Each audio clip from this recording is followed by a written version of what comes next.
So in this video, we'll take a look at how to modify SharePoint 2013 public site on Office 365 using SharePoint Designer. So you remember this site from a previous video. So this is a demo site on Office 365 public site. We've taken a look at some of the galleries and things around the site. So now we're going to take a look at how we can change some of those things with the SharePoint Designer. Now, first thing I want to point out here that you can see a couple of pages here. Right, contact us, about us, directions, and you can actually add new pages right from the gear menu, right? So there's no problem with that. I'm gonna add a new page and click create, and the page is going to be created based on some out-of-the-box layout, which we can easily change by going to pages and page layout and change that. Now let's take a look at some of the other things that you can add to the site. So one of the other things that you may want to have for the public site is the ability to create subsites, and you can see that there's a subsite here called blog, and if we take a look at the URL, it's clearly seems like a subsite /blog, and there's a blog is a subsite type of it's a site template, so obviously the instance of blog is a subsite.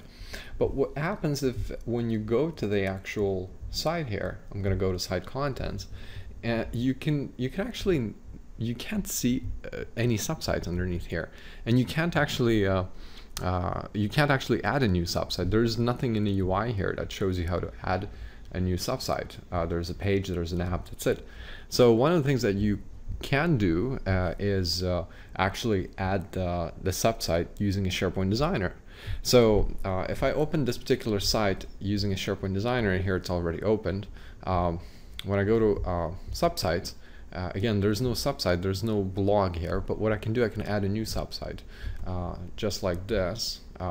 It'll start loading any available templates for me, and I'm gonna actually add a new subsite called team, and I'm going to pick a team site as a template. So that's great. I'm going to click OK, let SharePoint Designer create this subsite. Now we'll take a look at it in the next video, but one of the other things I wanted to see is that possible using Visual Studio? Can I create the subsite using client-side object model or JavaScript object model? I assume yes, but we'll take a look at the next video. For now, we're just going to use the SharePoint Designer to create that. All right, so seems like our subsite should be created by this time.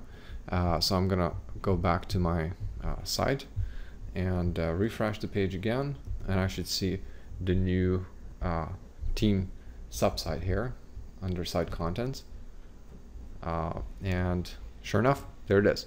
And if I go to it, it'll actually show up with a regular team site template. Now if I go to site settings of this subsite, those are, as you can see from the URL, those are the settings of our team site, not of the actual public site. And obviously the list of settings is a little bit smaller, but we still have access to master pages and composed looks. And so if I switch this URL to the root of the site, I can see more things here related to the actual site. Okay, so that's great. So I can obviously go back to my team sites, change the master page used by that team site and things like that. So what I'm gonna do though, I'm gonna go back to my root site, because the purpose of this video is actually to show how to change the branding of the root site.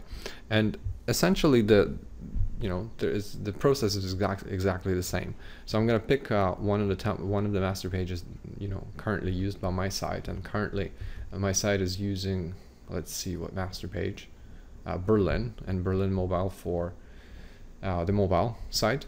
And I'm just going to make a copy of it, and just by copying Berlin and pasting it right in the same place, I'm going to rename this this master page.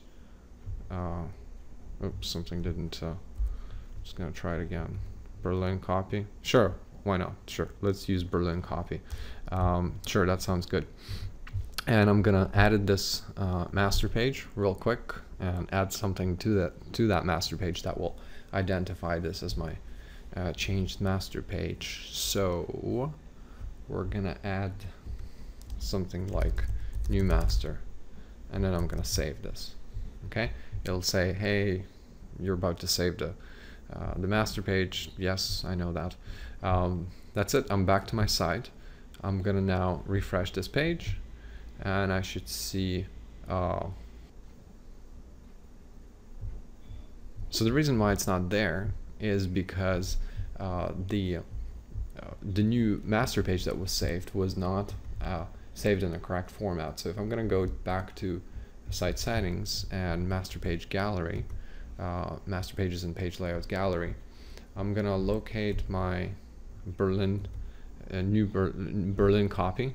There it is, and just to make sure that it's it's inheriting the proper type of master page. So in this case, it's a master page file. I'm going to change it to ASP.NET Master, and this should do the trick. And I'm going to click Save. Go back to my site settings again. Master page. Click here.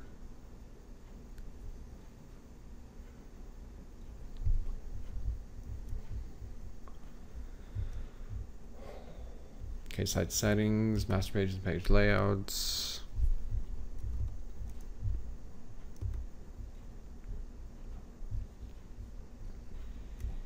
Publish a major version. And I'm going to click OK. Now I'll go back again, site settings, master page, Berlin. And sure enough, Berlin copy is right here. So I'm going to pick that. Click OK, and so this is just my regular Seattle team site master page. So if I'm going to click here, now you can see the new master little thing was added to the top. So to tell me that now I'm inheriting my custom master page. So that's really as simple as that. If you want to change your master page look and feel, either add an existing one, or obviously my recommendation is to create a copy of a new one and work from there. So that's the master page, and obviously same applies in terms of CSS files. In this case, we have Berlin copy.master. So if you have custom, obviously if you want to modify the CSS on this master page, you would want to change this CSS registration to point to a new file under style library with some custom name, for example, Berlin copy.css. So just to show you where that lives, it's under style library, under the all files, style library.